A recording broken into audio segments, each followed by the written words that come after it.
Hi friends, happy to welcome you all into this video conference.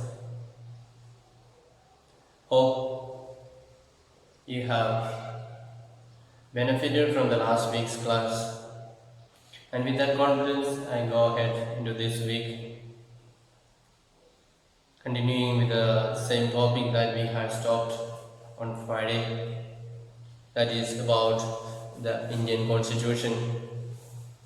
We said one of the features of the Indian Constitution is that it is secular. That means India does not support any religion. It gives equal importance to every religion.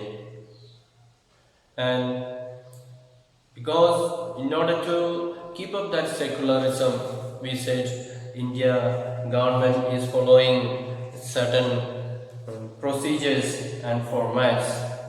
First we said it is keeping a distance from any religion. We said in order to make it secular, India is making the religion away from the government. The government is separate from the religion. And second we said government is following a strategy of non-interference. So if it is a matter belonging to a religion, the government expects the religious authorities to solve their problem, to make their own rules and regulations, and the government does not want to enter into their territory. And the third one we said, in order to keep up that secular nature of Indian Constitution, India is expecting we can say India is following a strategy of intervention. So India is following a strategy of intervention.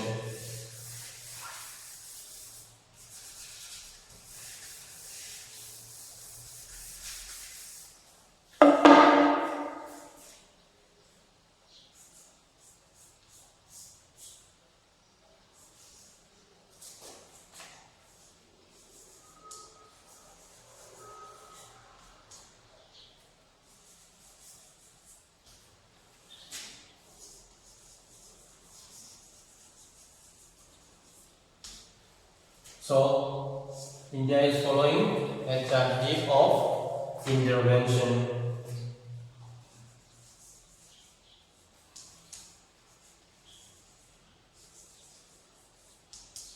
That means if it is needed, then the government will interfere. Otherwise, sometimes some religion can make different rules and make the life of the people miserable. So if there is a need, if the government finds that human life is in danger, or if human rights are violated, then government will not say it is religious matter, you do whatever you want. No, they will interfere, they will take strict action against the religion that are violating the rule of the country. So whatever rule the religion is making, that should be within the rule of the country. They cannot overpower the country's rule. They cannot overpower the law of the country. It has to be within the law of the country. If that is the case, government will give them freedom. If they are going beyond the law of the country, then the government will interfere and take control. So that is what we are going to see. That is a third way of government keeping it, our country, as secular. So the third way in which Indian secularism works to prevent the domination listed earlier is through a strategy of intervention. Intervention means getting into the affairs of others. You read earlier in this chapter about untouchability. So, you know what is untouchability, especially in the context of India. There is higher caste and low caste. I already explained it in the last class also. So, the higher caste people had a lot of privileges, and the low caste people, they were considered as slaves. They could not even go and enter into the high caste people's house. They cannot walk in the same road. They cannot use the same vehicle for traveling. If it is in the same bus, the low caste person has to stand up and go and sit in the back side. Front side should be given to higher caste. So such kind of laws were there, untouchability. So that was going against the fundamental right of equality, right to equality. So in such cases, the government will interfere and will take control and will tell the religion that they cannot make this kind of rules. So government will interfere in such cases. So the same religion, that is upper caste Hindus, dominate other members, some lower caste within it. In order to prevent this religion-based exclusion and discrimination of lower caste, the Indian constitution bans untouchability. So in order to bring equality among the people, though it was a religious rule that untouchability between higher caste and lower caste, government said this cannot be. So government interfered and intervened and removed that law from the religion. In this instance, the state is intervening in religion in order to end a social practice that it believes discriminates and excludes and that violates the fundamental rights of lower caste who are citizens of this country. So when this untouchability is practiced, the law of the country which says every citizen of this country is equal, they have got equal rights, that is violated. So higher caste people are given some priority, some privileges, and lower caste people are not given that much privilege. So there is inequality. Therefore, in order to make every citizen of this country equal, the government removes that law from the religion. There is no untouchability. Everybody will have equal rights all over the country. Then, in this instance, the state is intervening in religion in order to end a social practice that it believes discriminates and excludes and that violates the fundamental rights of lower caste who are citizens of this country. So even people belonging to lower caste, they are also citizens of this country, they also should get equal right and so on. And similarly, to ensure that laws relating to equal inheritance rights are respected, the state may have to intervene in the religion-based personal laws of the communities. So, in order to protect the rights of the people and respect the people, if the religion is making wrong laws, unequal laws, then government will have the desire, will to intervene. Otherwise, if they are making normal laws, the government will not intervene. When the religion is making this kind of bad laws or unequal laws, then they will intervene in the religious matters and say what you are doing is not okay, this is not possible. So that is how they maintain the secularism. Then the intervention of the state also can be in the form of support. So sometimes government will intervene not to punish them or not to give scolding, but to help them. The Indian Constitution grants the right to religious communities to set up their own schools and colleges, and it also gives them financial aid on a non-preferential basis. So, suppose government finds one religious community is very weak, so government will give them certain extra privileges. Government will say you can set up your own schools or your own colleges so that you can educate members of your own community and help them to grow up in society, become educated in the society, get benefits from the society and so on. So that is another advantage. So government is intervening in order to help that society to give them some extra power or extra privilege, like starting educational institutions like schools, colleges and so on. And sometimes government will give them financial help, financial aid in order to maybe to give salary to the teachers or maybe to build the building and so on. So this kind of help will also government gives to certain religious communities in order to help them, in order to make them equal with others. Others may be already rich and they have many members. Other may be a small religion, so they don't have enough help, they don't have enough people. So government comes to help them. That way, we will reduce the difference between the rich and the poor, the majority and the minority. So with the help of government. So that is another method government uses in order to help these people, the minority groups. Then, in what way is Indian secularism different from that of other democratic countries? So we say India is the largest democratic country in the world. There are so many other countries also there in the world who are having this democratic form of government. Now let us compare and see how the Indian democracy is different from democracy of other countries in the world. Some differences, let us see. Some of the above objectives are similar to those that have been included in the constitution of secular democratic countries in other parts of the world. So, some of the rules of India, the constitution of India, some parts are same as with other countries as well. For example, the first amendment of the US Constitution prohibits the legislature from making laws respecting an establishment of religion. So, in the US, in the Constitution, it is written that a legislature is not allowed to making law respecting an establishment of religion. So, government prohibits them for making a law.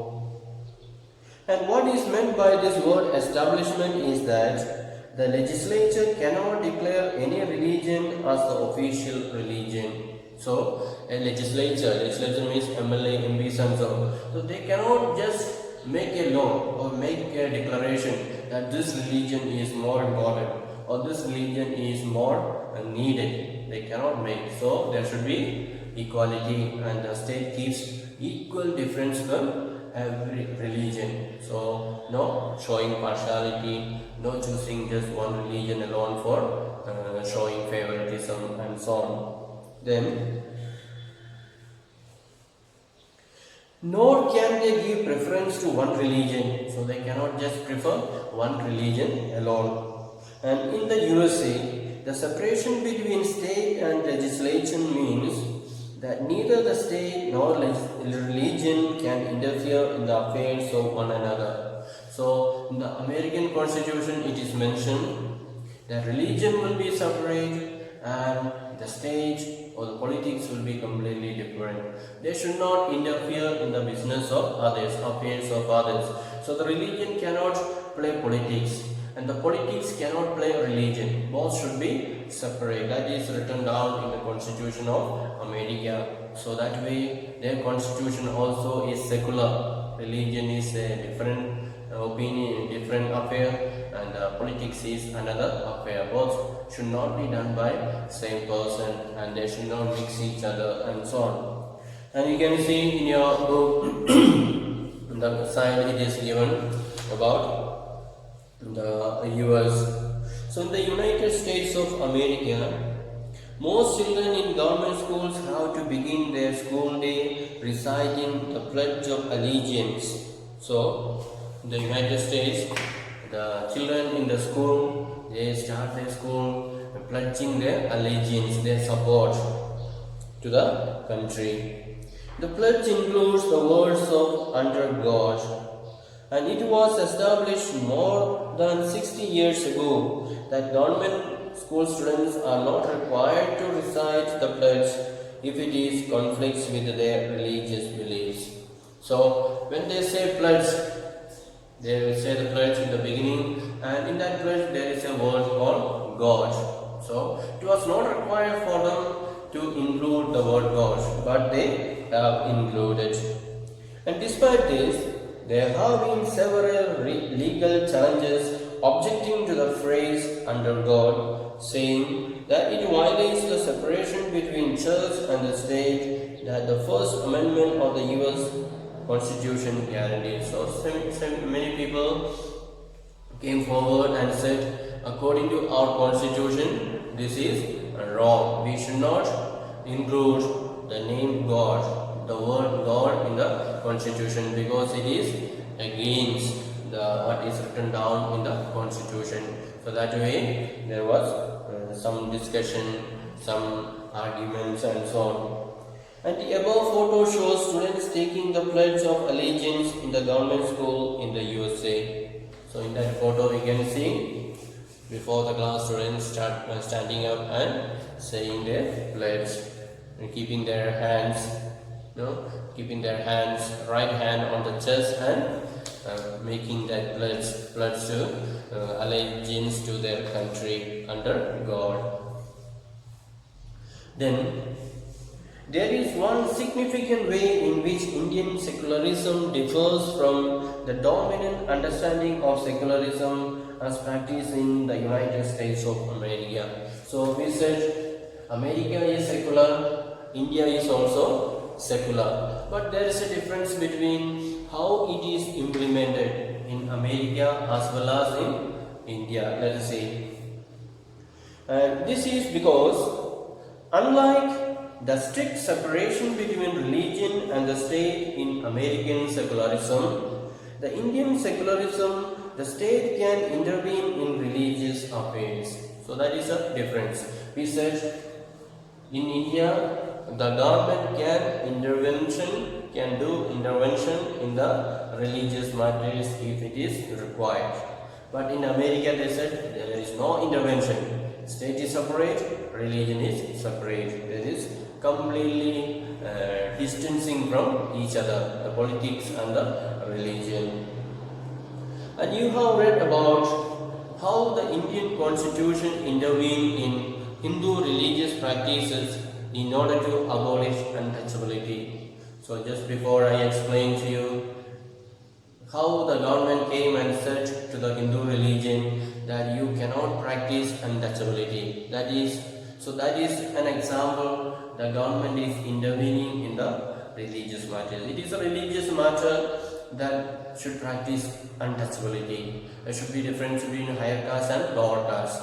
But the government came and said, if you practice this one, you are violating the fundamental rights of the people. And fundamental rights says you have got the right to be equal. So if there is high class and low class, then there is no equality. So government intervened and said, hereafter no practicing of untouchability. You have to be equal with others. That is an example how the state was intervening in the religious matters.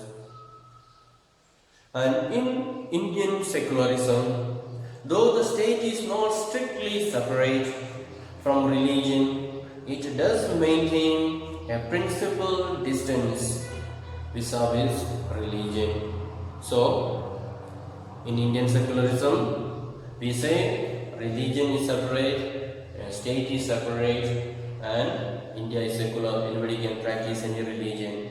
But government is keeping a close watch. They are observing what kind of rules the religions are making. Is it making the people suffer, or is it supporting the people to help to grow, or to be loyal to the country and so on. So government is keeping a check, and if they are going in the wrong direction, then government will intervene and government will correct them. So that way government gives freedom to religion, but not absolute freedom. They cannot do anything. They have to be under the constitution of the country. And these ideals have served as the standard through which we can judge whether the state is or is not behaving according to secular principles. So based on this constitution, based on the laws of the constitution, we can see whether the state is just interfering simply unnecessarily or not.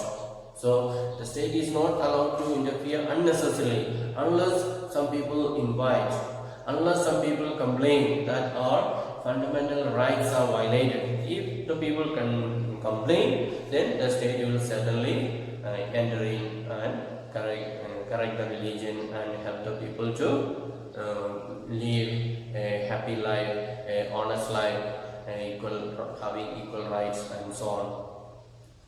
Then the Indian state is secular and works in various ways to prevent religious domination. So Indian state is secular and it has made different laws to help the different religions so that they will not be making unnecessary rules in the religion and to make the people struggle. They will not make the rules like untouchability and so on. For that, government will not give them permission. The Indian Constitution guarantees fundamental rights that are based on these secular principles. So, the government or the Indian Constitution is guaranteeing the fundamental rights. We said in the other day, there are 6 fundamental rights are there which will help the people to live an honest life, a sincere life, a dignified life. So, no one will be allowed to take away this right. No religion will be able to make a law which will take away the fundamental rights of the people. So, the Constitution guarantees us that we are able to live our life. We are able to live our life enjoying the benefits, the rights that our Constitution is guaranteeing. So, however, this is not to state that there is no violation of these rights in the Indian society. So, however, we say that the fundamental rights in our society, it is violated very often. Many people take away the rights of others. The equality is not kept up. The right to live anywhere in the country, or the right to do any work anywhere in the country. Such kind of rights are denied to some people, and they are deprived of their dignity. So it is sometimes happening in our country. Indeed, it is precisely because such violations happen frequently that we need a constitutional mechanism to prevent them from happening. So this violation of the rights are happening very often. So what we need is, very often we need to develop a mechanism, we need to develop a system that will help us to avoid this kind of unnecessary works, unnecessary, we can say, the violation of the human rights and so on. So the government will make certain system or certain rules, certain laws in order to help the citizens of the country to live in equality with others and so on. Then the knowledge that such rights exist makes us sensitive to their violations and enables us to take action when these violations are taking place. So when somebody is violating your right, how will you know whether anybody is violating or not if you do not know what are the fundamental rights? So first thing that we need is, we need to be aware about what are my rights, what are the fundamental rights. Then only I will know, oh, here I have got this right and he is violating my right, or he is preventing me to do my work. So first we have to learn what are our fundamental rights. Then only we will be able to know if anybody is breaking our rights or not. If then we come to know that such and such person is blocking my way or blocking my right to live in equality with others, blocking my way to work and live and so on, then we can go to the court, we can complain against that person that he has blocked me from experiencing or enjoying my right to life. So then the court will summon him, asking question, and if he court finds that he is in the wrong side, then give him punishment and so on. So first we should be aware about our rights, fundamental rights. Then we realize somebody has disturbed us, somebody has broken us or blocked us from experiencing and enjoying this rights.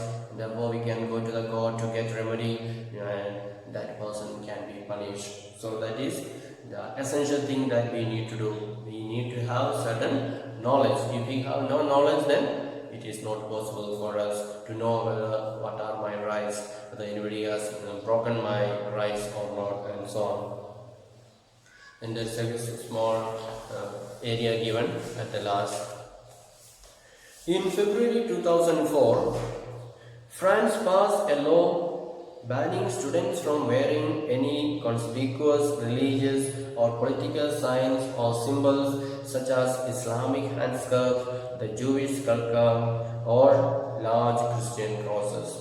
So, in 2004, France made a law in their country that students who are coming to the school, they should not wear any religious symbols.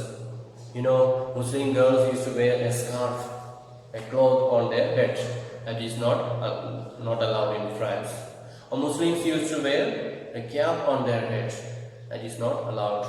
And the Christians used to wear a big cross, and that is not allowed. So anything that is connected with the religious practice is not allowed. France made that law in 2004.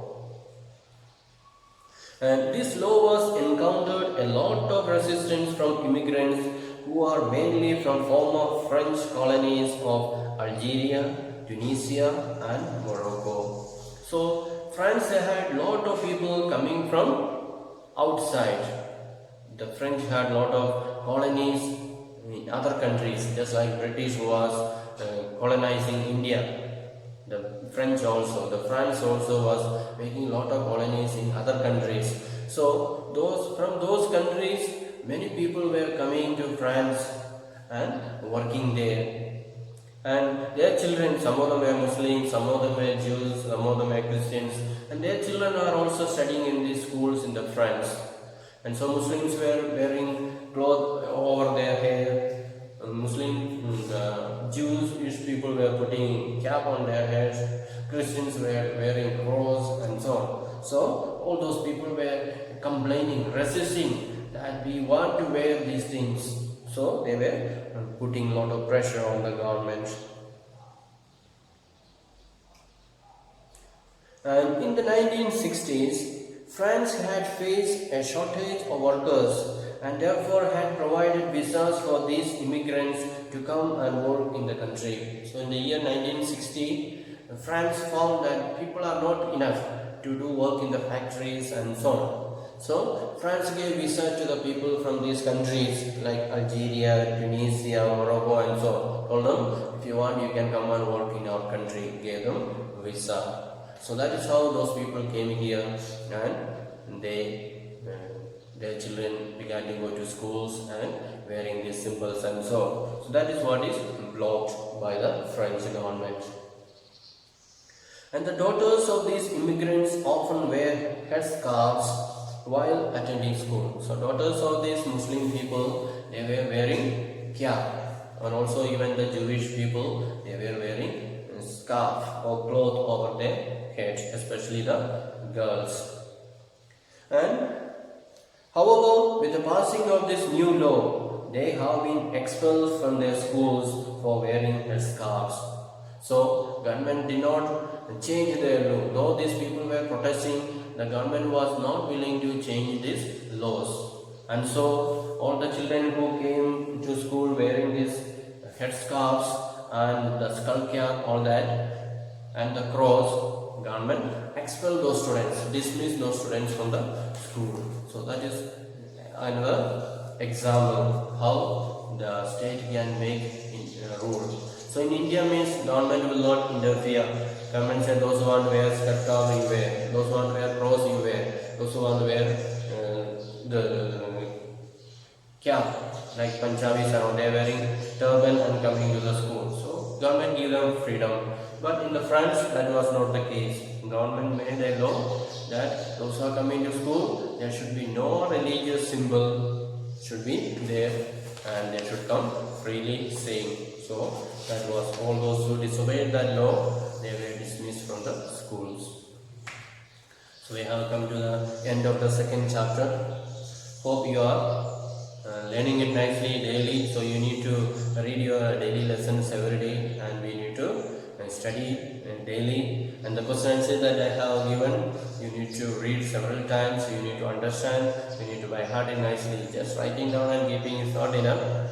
Since these days we are not having interaction in the classroom, you need to read nicely, spend a lot of time studying, and get the maximum benefit of it. So don't waste your time, but learn nicely, study your lessons nicely, and anytime the school may reopen, so we should be fully prepared to begin the class nicely. Don't just think that there is plenty of time to relax, but the time is going very fast, so we should make use of our time to the best of our ability and utilize it fully.